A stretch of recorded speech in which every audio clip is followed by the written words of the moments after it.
So yun, welcome back guys dito sa aking channel, and ito lang yung natapos ko ngayong araw. So kulang kami ng trapal dun sa kabila, yung apat. Yun yung nalagyan namin ng glowfish. Ito kasi ito green barb na, alam mo yung neon green na barb, then yung normal na green tiger barb, and then ganun din sa kabila, green tiger barb din, and then dito mga danyo. So yung dun sa dulo guys is lalagyan ng glowfish. So yan. And dito naka-prepare na rin ako ng pang breeding ng mga glowfish.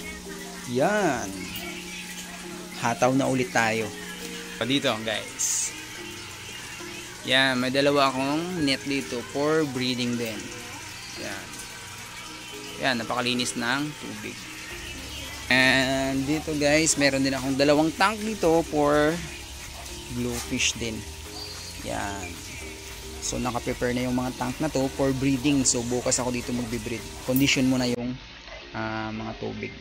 So yun lang muna guys, and thanks for watching, and don't forget to subscribe on my channel.